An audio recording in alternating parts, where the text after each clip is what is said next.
Imagine que você está em um supermercado, andando calmamente entre prateleiras que parecem se estender até o infinito. Milhares de produtos, 100 tipos de cereais, 200 marcas de shampoo, refrigerantes de todos os sabores.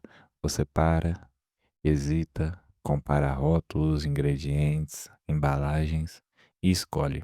Se sente satisfeito e até empoderado. Você acredita que tomou uma decisão livre. Mas e se tudo isso for uma encenação? E se a prateleira nunca foi sobre escolha, mas sobre distração? E se por trás da aparência de liberdade você estivesse apenas transitando entre jaulas cuidadosamente camufladas? Não há nenhuma grade, nenhum guarda, nenhum alarme, mas o cárcere está ali, invisível, psicológico, existencial. Agora imagine esse cenário. Você acorda de manhã, pega o celular, desbloqueia a tela, notificações, aplicativo, feed, notícia, stories, likes, tudo parece espontâneo, orgânico. Você desliza o dedo, decide o que quer ver, o que curtir, o que ignorar. Mais uma vez a sensação de controle. Você escolhe, você navega, você comanda. Mas quem escolheu o que você veria? Quem desenhou o algoritmo que ordena o seu mundo? E mais profundo, quem moldou seus desejos, seus valores, sua própria ideia do que é escolher? Talvez a pergunta mais perturbadora não seja se você é livre, mas por que você acha que é. Vivemos em uma era que grita liberdade por todos os lados. Liberdade de expressão, de consumo, de movimento, de identidade. Mas, ironicamente, nunca estivemos tão monitorados, tão condicionados, tão vigiados e tão conformados. Você pode comprar 1000 pares de tênis, escolher entre 1000 ideologias políticas, 1000 gêneros musicais, 1000 estilos de vida, mas todos foram projetados, validados e aprovados por uma engrenagem maior. Uma estrutura invisível que dita o que é aceitável, vendável e livre. Você é livre para escolher entre A, B ou C, mas e se a opção D, a que realmente libertaria, jamais foi colocada na mesa? Pense nisso. Por que você trabalha onde trabalha, estuda o que estuda, usa as roupas que usa, defende as ideias que defende?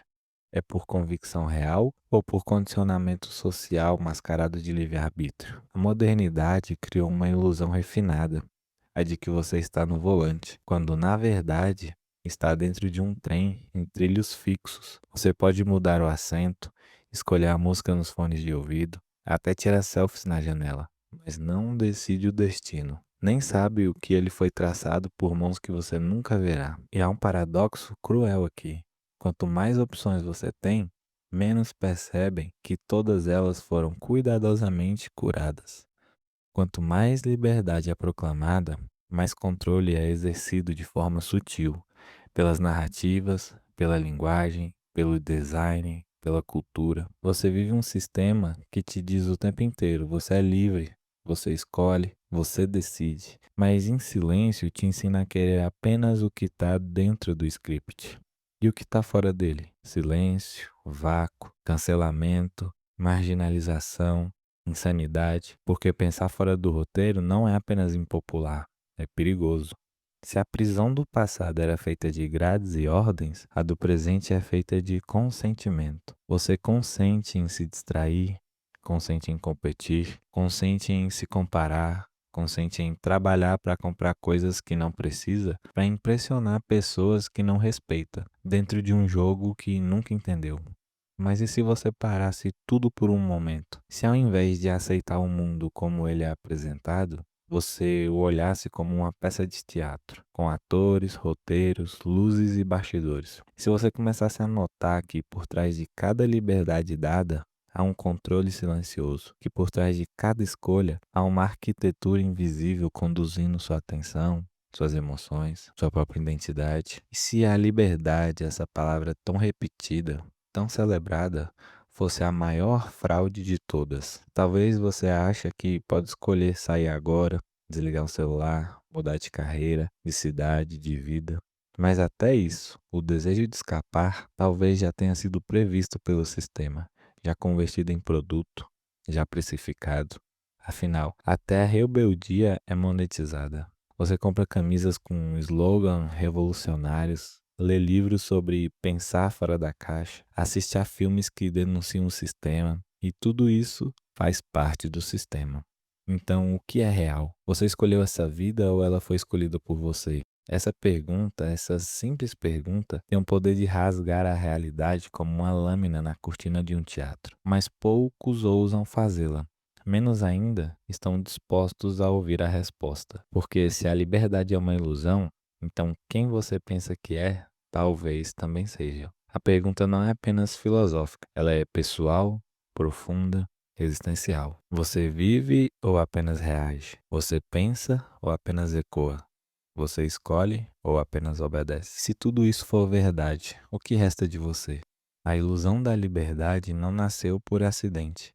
Ela é resultado de séculos de evolução, não apenas tecnológica ou política, mas psicológica e filosófica. E para compreender a magnitude dessa ilusão, é preciso voltar o olhar para dentro, para os labirintos da mente humana, para os alicerces que sustentam a nossa identidade, nossos desejos, nossos medos. Jung escreveu que as pessoas farão qualquer coisa, não importa quão absurda, para evitar enfrentar suas próprias almas. E talvez aqui esteja o segredo mais inquietante de todos. A sociedade moderna não nos aprisiona apenas com grades externas, mas com correntes internas, invisíveis, porém poderosas. Corrente que nós mesmos aceitamos com um sorriso no rosto.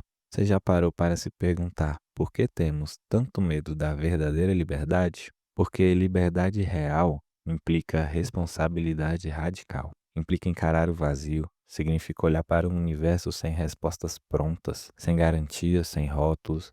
Implica perceber que no fundo não há manual. E isso, para a psique humana, é insuportável. É por isso que preferimos as jaulas seguras dos sistemas do que as florestas desconhecidas da autonomia. É por isso que vendemos nossa consciência em troca de conforto psicológico. Escolhemos as mentiras reconfortantes em vez das verdades desconcertantes. Nietzsche previu esse fenômeno com uma precisão quase profética. O homem não suporta o peso de ser livre, e por isso ele se curva, por isso ele se submete, não por opressão externa, mas por incapacidade interna. A liberdade real nos obriga a responder por nós mesmos, a criar sentido onde não há nenhum, a decidir não apenas o que queremos fazer, mas quem queremos ser. Em um cosmos silencioso, indiferente, sem script. E diante desse abismo, muitos preferem a ilusão reconfortante do sistema. Schopenhauer dizia que a vontade humana é cega, impulsiva e irracional, que vivemos como marionetes puxadas por fio que não vemos, que escolhemos apenas aquilo que já fomos condicionados a desejar. E olha o paradoxo: quanto mais acreditamos estar escolhendo, menos percebemos que já fomos escolhidos por dentro. Sua personalidade, seus gostos, suas opiniões políticas, seus sonhos, tudo isso pode não ser expressão da sua essência, mas reflexo de um ambiente cuidadosamente projetado. A publicidade sabe disso, a mídia sabe disso, as corporações sabem disso. O sistema vive disso. Aldous Huxley, em Admirável Mundo Novo, anteviu com precisão esse mundo onde o controle não se dá pela repressão, mas pelo prazer, onde as pessoas não precisam ser vigiadas porque aprenderam a amar suas prisões, onde a liberdade é substituída pela distração constante, pelo entretenimento, pela promessa de satisfação eterna que nunca se realiza plenamente. Jean-Paul Sartre, ao explorar o existencialismo, confrontou a ideia de que o ser humano é condenado à liberdade.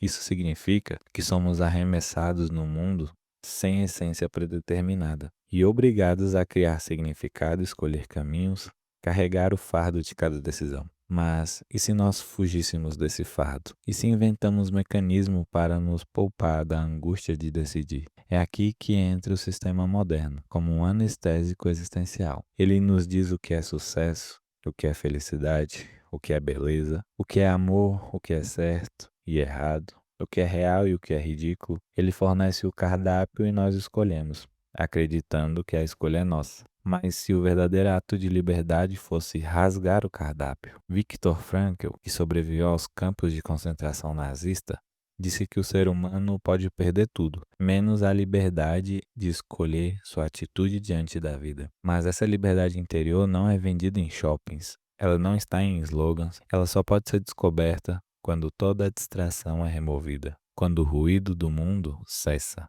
E a maioria de nós jamais experimenta esse silêncio, porque temos medo do que ele pode revelar. O sistema moderno, então, é mais do que uma estrutura econômica ou política. Ele é um mecanismo psicológico de evitação, um estudo contra o confronto com o eu autêntico. Ele nos protege da dor de sermos livres, oferecendo em troca um teatro de escolhas seguras. Mas o preço é alto. Em nome da liberdade de escolhas, trocamos autenticidade por conformidade, intuição por algoritmo, silêncio por barulho, verdade por imagem, profundidade por performance. Nos transformamos em personagens, versões idealizadas de nós mesmos, cuidadosamente calibradas para agradar o ambiente, moldadas pelas expectativas sociais, pelo medo de exclusão, pela fome de aprovação. E tudo isso enquanto nos convencemos de que somos livres. Veja o ciclo. Condicionamento. Desde a infância somos ensinados o que é bom, aceitável, desejável. Adaptação. Internalizamos essas regras como se fossem nossas. Simulação de escolha. Escolhemos entre alternativas pré-formatadas. Reforço do sistema. Nossas escolhas alimentam o próprio sistema que nos prendeu. Esse ciclo é quase perfeito. E o mais perverso é que ele gera uma espécie de tranquilidade artificial, uma sensação que tudo está sob controle, de que a vida faz sentido, de que estamos avançando, de que somos nós que mandamos. Mas esse controle é ilusório, porque no fundo não somos nós que estamos vivendo. Somos apenas vividos por ideias que nos foram dadas, por desejos que não são nossos, por medos que não escolhemos. E quanto mais longe vamos nesse caminho, mais difícil se torna voltar, porque tudo ao nosso redor, cultura, educação, religião, economia, está comprometido com a ilusão. Romper com isso não é fácil. É como arrancar a própria pele. É como acordar em um mundo onde tudo o que você acreditava era parte de um experimento. É como perceber que você nunca foi o protagonista, apenas um ator cumprindo um roteiro que nunca escreveu. Mas essa percepção, por mais dolorosa que seja, é o primeiro passo para algo mais profundo. Porque só quando você percebe que está preso é que pode começar a buscar a liberdade verdadeira. E é exatamente sobre isso que vamos falar agora. As consequências invisíveis de viver nessa ilusão. E o que ela está fazendo com sua mente, sua alma e seu destino. Você continua a viver. Acorda, trabalha, paga as contas, ri em festas, briga no trânsito, segue em frente. Mas algo dentro de você está apagado. Não morto, apenas anestesiado. Como um fogo que um dia existiu, mas agora brilha só o suficiente para manter a ilusão de calor, sem jamais incendiar. Você chama isso de rotina, de maturidade, de estabilidade, mas no fundo é desconexão. A ilusão de liberdade não apenas distorce sua mente, ela atrofia sua alma. E o mais brutal disso tudo é que as consequências não aparecem em manchetes, não explodem em catástrofes. Elas agem como veneno lento, corroendo silenciosamente as fundações da sua existência. Você sente, mas não consegue nomear. Sente um vazio quando deveria sentir entusiasmo, uma angústia sem causa aparente, uma ansiedade que não vem de perigos reais, mas da compressão constante de expectativas fabricadas. Você começa a se perguntar: por que eu estou sempre cansado, mesmo dormindo bem? Por que eu me sinto sozinho, mesmo cercado de gente? Porque parece que tudo que eu faço não tem sentido algum.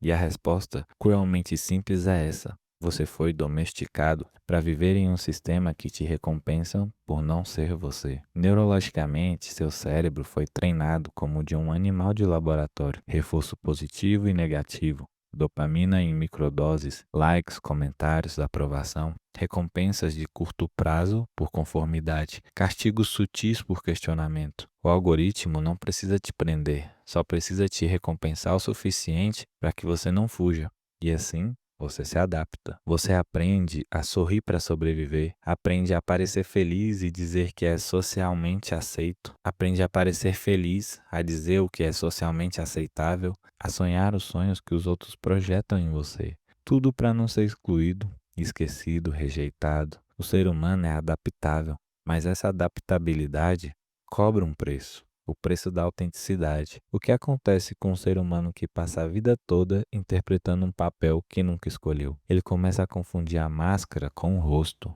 O selfie falso, aquele moldado pelo ambiente, se torna tão presente, tão alimentado, tão reforçado, que o verdadeiro selfie se dissolve como um eco distante. A voz interior se torna um sussurro abafado por barulhos externos, propaganda, redes sociais, exigências profissionais, ideologias em guerra. E essa desconexão gera sintomas. Sintomas que a medicina trata como doença, mas que talvez sejam gritos da alma. Ansiedade crônica, depressão leve e constante, vícios silenciosos, compulsão de consumo, dificuldade em estar sozinho, medo da intimidade, necessidade de validação constante. Você começa a perceber que sua mente não está mais no seu controle, que sua atenção foi sequestrada, que seus impulsos foram hackeados, que seus desejos foram implantados como um vírus num sistema operacional que você não entende. Isso não é teoria da conspiração, isso é condicionamento cultural em escala industrial. A publicidade gasta bilhões por ano para colonizar seu inconsciente. A mídia define o que você deve temer. A tecnologia define quando, como e com quem você se conecta. O sistema educacional te ensina o que pensar, não como pensar. E você continua vivendo, trabalhando, produzindo, comprando, reproduzindo o script. E quando surge aquela voz interior fraca, tímida, quase sufocada, dizendo: Isso não é você. Você a silencia com distração.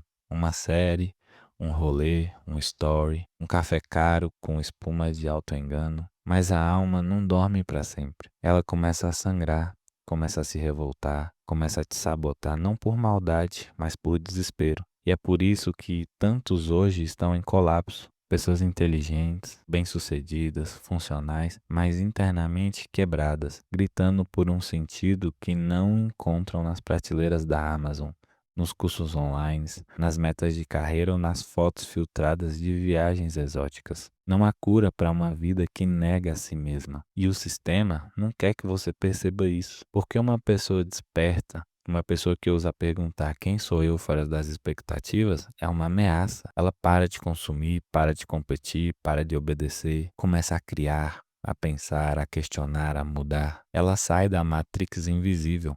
Mas sair exige uma dor inicial, uma morte simbólica, a perda de identidade confortável, da rotina previsível, da aceitação social. Sair é como arrancar os fios que te conectam a um mundo que você já não suporta, mas ainda teme abandonar. E por isso a maioria não sai, a maioria permanece pacificada, conectada, produtiva e infeliz. A maioria vive vidas que não ama, com pessoas que não escolheu, dizendo palavras que não acredita, seguindo caminhos que não entende. E no final do dia, antes de dormir, aquele silêncio profundo ressurge. Aquela sensação de que algo essencial foi perdido, mas você já nem sabe mais o que. Essa é a verdadeira tragédia. Não perceber que você foi treinado para aceitar uma vida que nunca foi sua. Enquanto isso continuar, a humanidade seguirá num ciclo de repetições disfarçada de progresso. Seguiremos confundindo tecnologia com evolução, conforto com realização, velocidade com sentido.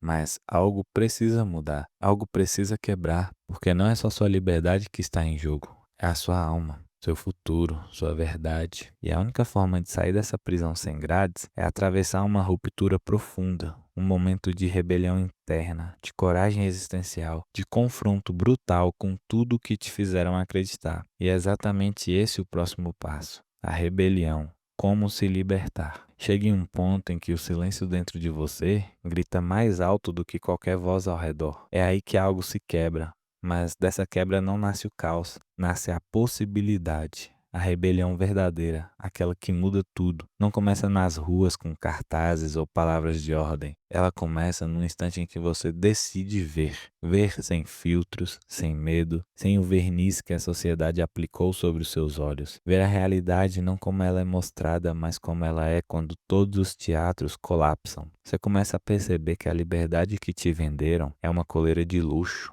E a única forma de escapar é uma jornada dolorosa, íntima, solitária, mas absolutamente necessária. A primeira etapa da rebelião é desaprender.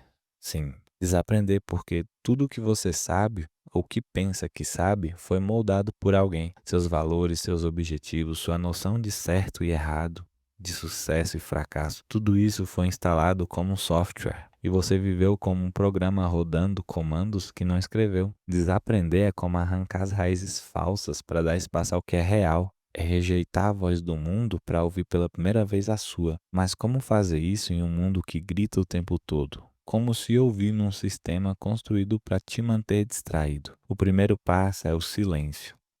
Não um silêncio qualquer, mas o tipo de silêncio que assusta. Aquele que vem quando você se desconecta, quando desliga tudo, quando decide por vontade própria não consumir. Não consumir informação, não consumir distração, não consumir a aprovação dos outros. O silêncio no início parece vazio, mas logo você começa a ouvir. Não são mais resíduos. Resíduos de ideias que não são suas, resíduos de desejos que não te pertencem, resíduos de crenças herdadas nunca escolhidas.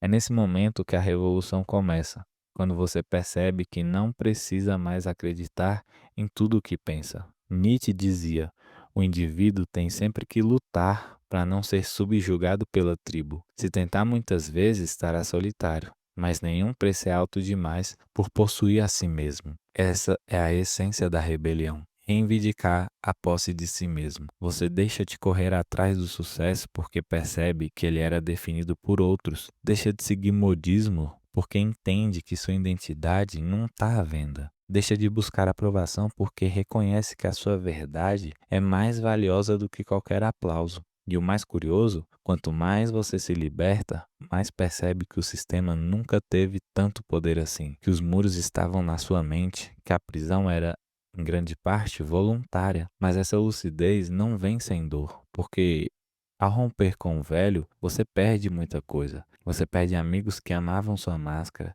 perde oportunidades construídas sobre mentiras, perde o conforto de pertencer a um grupo, a uma ideologia, a uma narrativa segura. Mas em troca você ganha algo incalculável: autenticidade. A liberdade real não é sobre fazer o que quiser, é sobre querer o que é verdadeiro. É sobre estar em paz com quem você é, mesmo quando isso te separa da multidão. A rebelião não é barulhenta, ela é sutil. É um não dito com firmeza, é um olhar que recusa a mentira, é uma escolha que ninguém entende, mas que você sente, no fundo, será certa. E aos poucos você começa a reconstruir a vida a partir de novos princípios. Você escolhe o que consome, não pelo algoritmo, mas pela consciência. Você seleciona suas palavras, não para agradar, mas para expressar. Você filtra suas relações, não pelos status, mas pela presença real. Você trabalha, não para provar algo ao mundo, mas para viver alinhado com seu propósito. E pela primeira vez você começa a sentir leveza. Não a leveza superficial das distrações, mas a leveza da coerência. É como voltar a respirar depois de anos vivendo debaixo d'água. E então surge um fenômeno curioso. A realidade antes cinza e repetitiva começa a ganhar cor. Você começa a enxergar beleza em coisas simples, começa a valorizar o que antes ignorava, começa a sentir gratidão não pela perfeição, mas pela presença. Essa é a recompensa da rebelião. Não fama, não fortuna, mas paz. Paz com quem você é, paz com o silêncio, paz com a dúvida, paz com a existência. Essa paz se torna sua alma, porque num mundo caótico, o indivíduo em paz é perigoso. Ele não pode ser controlado, não pode ser comprado, não pode ser manipulado. Ele escolhe com clareza, age com integridade, pensa com profundidade e vive com liberdade. E então, algo ainda mais poderoso acontece. Você se torna um espelho. Outros começam a notar algo em você que não conseguem explicar. Começam a questionar suas próprias escolhas. Começam a desejar a mesma liberdade silenciosa que você exala. Sua rebelião se torna contagiosa, sem discurso, sem imposições, apenas presença. E assim, sem alarde, um novo mundo começa a nascer.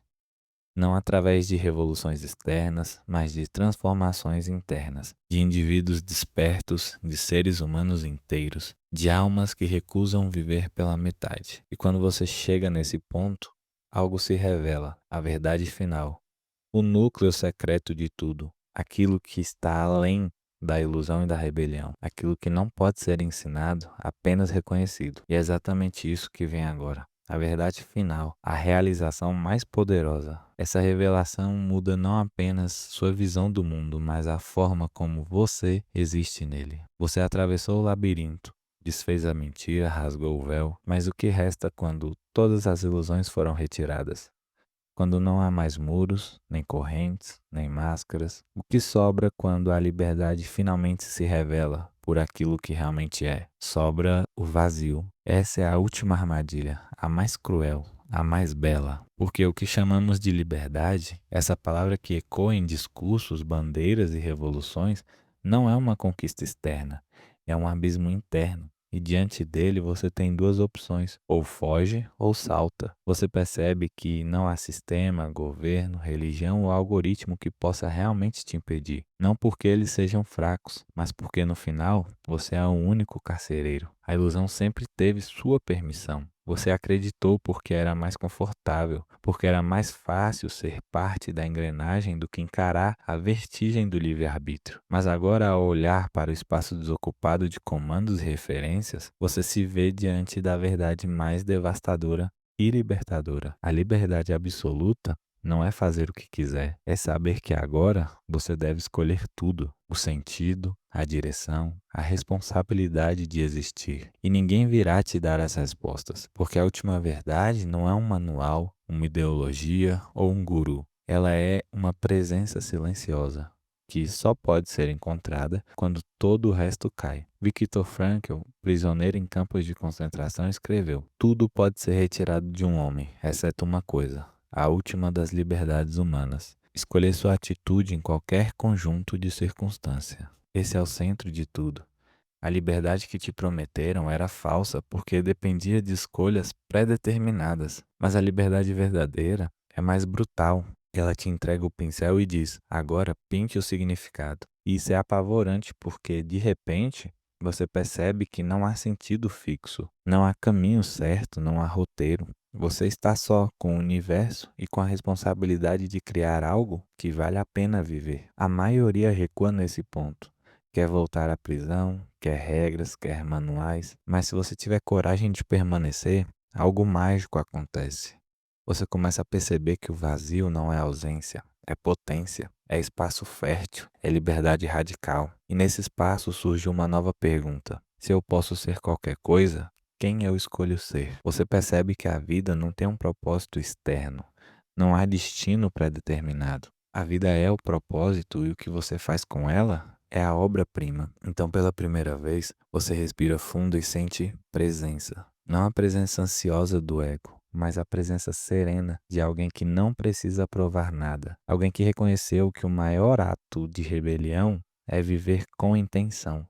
Você para de correr, de buscar, de se comparar e começa a estar em cada gesto, em cada palavra, em cada decisão. E então, sem precisar de aplauso, sem precisar de um palco, você começa a viver como um ser humano inteiro. Escolhe o que alimenta a sua alma e não apenas seus status. Constrói relações baseadas em verdade, não em troca. Diz não com amor e sim com convicção. Você vira um criador, não de coisas, mas de realidade interna. Isso transforma tudo ao seu redor. As dores continuam, as dificuldades também, mas agora você está desperto. E um ser desperto transforma o sofrimento em sabedoria, perda em poesia, o caos em arte. Essa é a verdade que o sistema não quer que você descubra. Que o verdadeiro poder sempre esteve em você, mas precisava ser esvaziado do falso para que pudesse ser reconhecido. E agora não há retorno, porque quem viu não pode mais desver. Você não pertence mais a nenhum rótulo, a nenhuma ideologia, a nenhuma promessa fabricada. Você pertence ao mistério,